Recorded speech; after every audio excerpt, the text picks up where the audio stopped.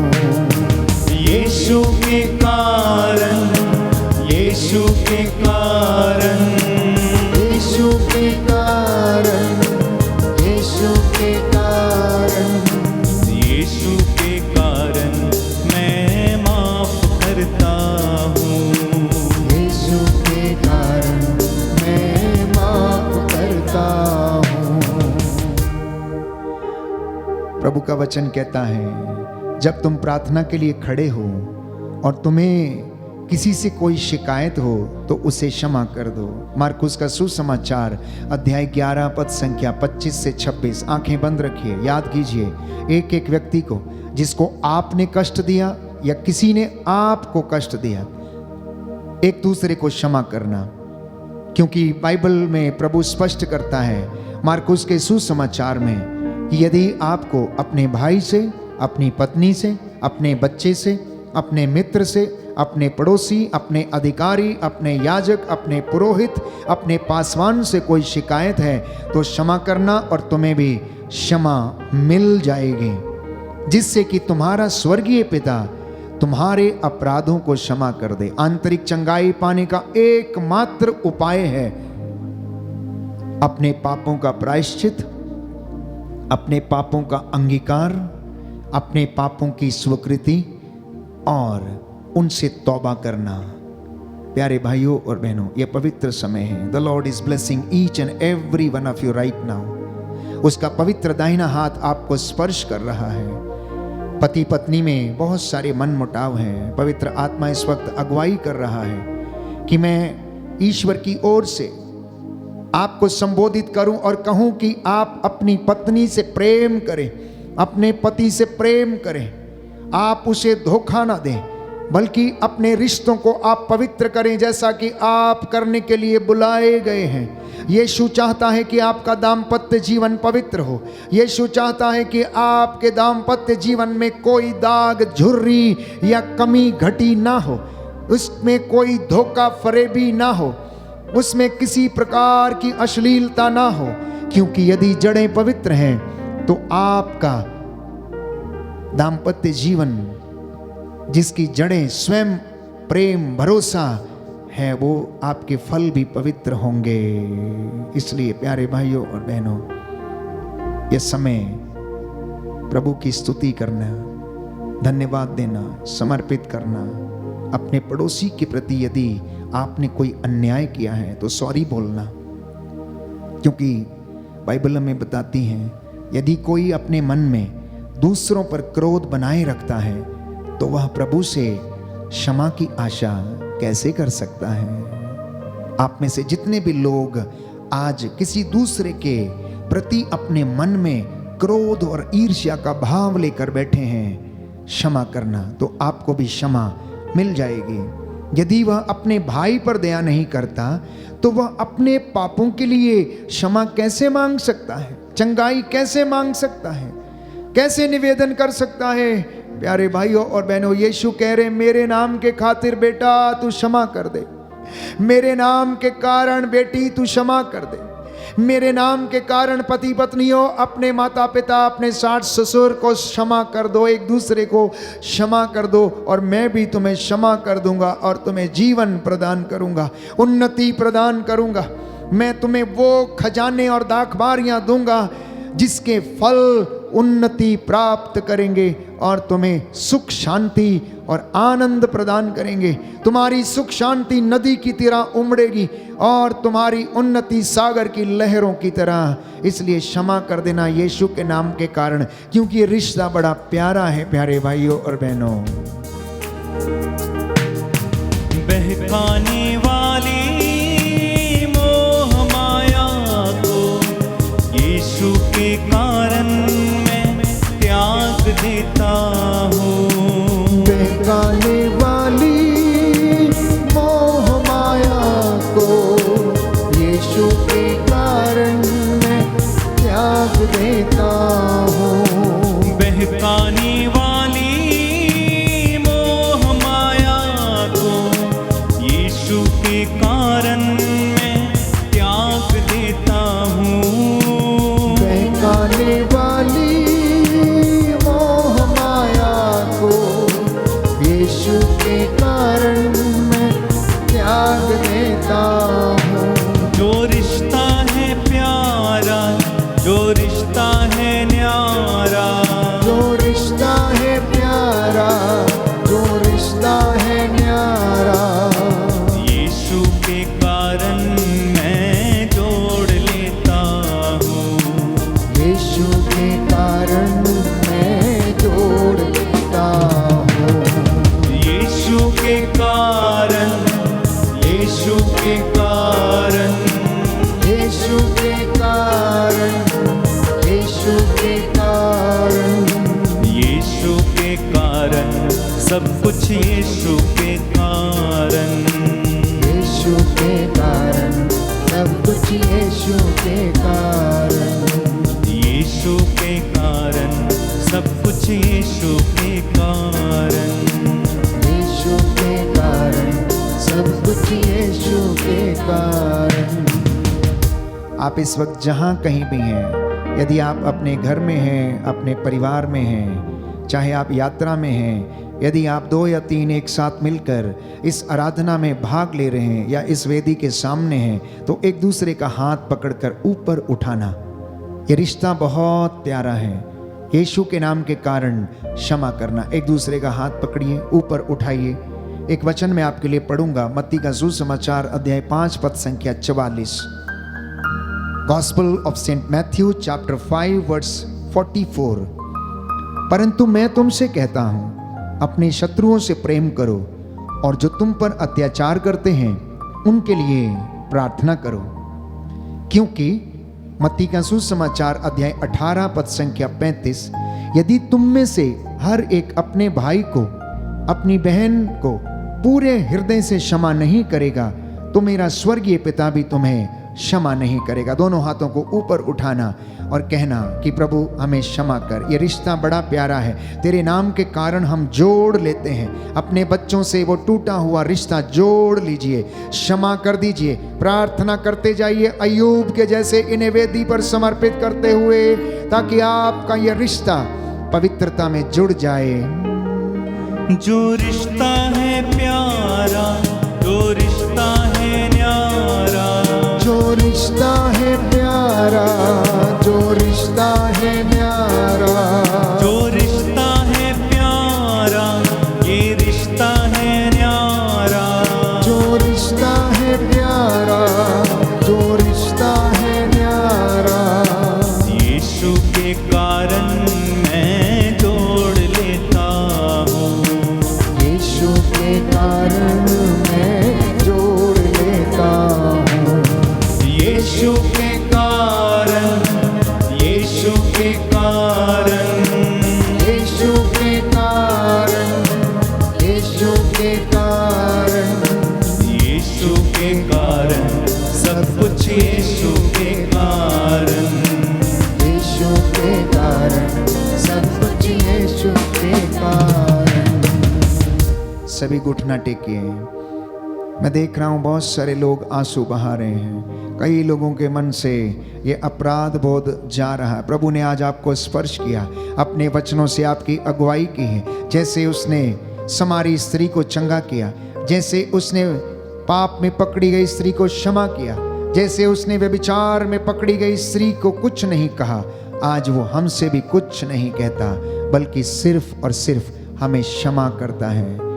मैं प्रभु का दास इस वक्त आपके लिए प्रार्थना करता हूँ, आपकी ज़रूरतों के लिए धन्यवाद देते हुए प्रभु से प्रार्थना करता हूँ। साष्टांग जो प्रणाम कर सकते हैं करें, हाथों को उठा सकते हैं तो उठाएं। निसंतान दंपति इस वक्त प्रार्थना करें, गर्भ की रसौलियां टूटें। यीशु के नाम पर आपके गर्भ शुद्ध हो जाएं।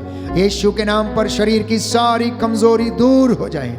यीशु के नाम पर अंधे देखने लगें।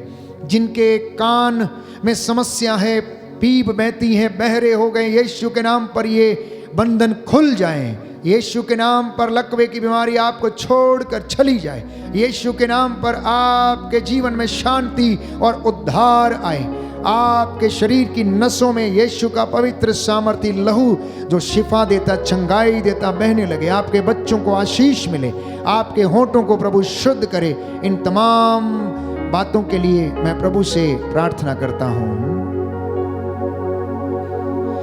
दया करने वाले, चंगा करने वाले यीशु राजा, तेरे नाम के कारण मैं अपने भाई बहन, माता पिता, बाल बच्चों को क्षमा करता हूँ। मेरे जीवन से अज्ञानता के कारण जो पाप हो गए, क्षमा की याचना करता हूँ। मैं अपने शरीर को, अपने शरीर के अंगों को तेरे हाथों में सौंप देता हूँ। हे प्रभु दया कर, मुझ में तेरा आत्मा निवास करे और मेरे परिवार में शांति प्रदान कर। तेरे इन बच्चों के जीवन में प्रभु यीशु आशीष और कृपा बरसा दीजिए। आप दयावान हैं, दया के राजा हैं, करुणामयी हैं, सत्य प्रतिज्ञ ईश्वर हैं, सहज ही द्रवित हो जाते हैं, क्षमा करने वाले प्रभु हैं। इन छोटे नन्हे मुन्ने बच्चों पर, बुजुर्गों पर, माता पिता पर दया कर, जिन्होंने बड़े आग्रह के साथ तुझसे निवेदन किया, प्रार्थना की, आंसू बहाते हुए आज की इस संध्या वंदना के दौरान हे पिता, इन्हें अपने पवित्र अभिषेक से भर देने की कृपा कर। जो नौजवान तेरे सामने घुटना टेके हुए हैं, प्रभु इन्हें पवित्रताई का वरदान दे। मुझ तेरे अयोग्य दास के शरीर में प्रभु बल प्रदान कर। हमारे शरीर की नसों में तेरा पवित्र सामर्थी स्वर्गदूत बल प्रदान करे। हमारे घर के चारों कोनों में रक्षा स्तंभ लग जाएं। तेरे पवित्र लहू का बाड़ा हमारे घर के चारों ओर लगे। लोक धर्मियों पर, विश्वासियों पर दया कर। पुरोहितों, पासवानों और तेरी सेवा करने वाले सभी प्रचारकों पर दया करने की कृपा कर। जो रोग शैया पर हैं, हे प्रभु उन्हें तो आंतरिक चंगाई प्रदान कर, शारीरिक चंगाई प्रदान कीजिए। जो दया की भीख मांग रहे हैं, इन पर भी तो अपना पवित्र दाहिने हाथ का स्पर्श और मसा प्रदान कर। एक दूसरे को क्षमा करने की कृपा दे। जो बच्चे पढ़ लिख नहीं सकते, स्मरण शक्ति की कमी है, उन पर दया कर। जो पेनक्रियाटिस के रोग से पीड़ित हैं, रक्तस्राव से पीड़ित हैं, भगंदर बवासीर की बीमारी से पीड़ित है, हे प्रभु कैंसर, ब्लड कैंसर और स्किन के रोग, ऐसी लाइलाज बीमारियों से पीड़ित हैं, ब्रेन ट्यूमर से पीड़ित हैं, फेफड़ों के इन्फेक्शन से, एड्स की बीमारी, अस्थमा के रोग से पीड़ित हैं, प्रभु दया कीजिए। शरीर की गांठों से जो पीड़ित हैं, इन्हें आजाद कर। तेरा आत्मा इन्हें सामर्थ्य प्रदान कर, चंगाई दे दे। Hallelujah, hallelujah. हे पिता, तू हमारी प्रार्थनाओं को सुनता है, इसलिए लोग तेरे पास आते हैं। अपने दास की प्रार्थना को कबूल कर और उत्तर दे। हमारे उद्धार करता यीशु प्रभु के द्वारा, आमीन। पवित्र परम प्रसाद की आराधना हो, स्तुति हो, महिमा हो सदा सर्वदा। पवित्र परम प्रसाद की आराधना हो, स्तुति हो, महिमा हो सदा सर्वदा। पवित्र परम प्रसाद की आराधना हो, स्तुति हो, महिमा हो सदा सर्वदा, सदा सर्वदा।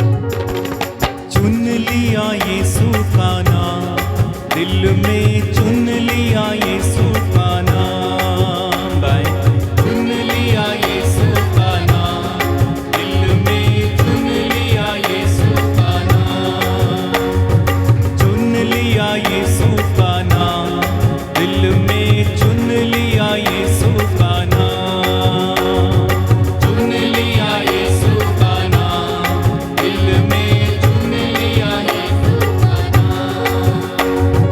मधु से मीठा नाम, हालेलुया, मधु से मीठा नाम, सबसे वो प्यारा नाम, हालेलुया, सबसे वो प्यारा नाम, चुन लिया यीशु का नाम, चुन लिया यीशु का नाम, चुन लिया यीशु का नाम,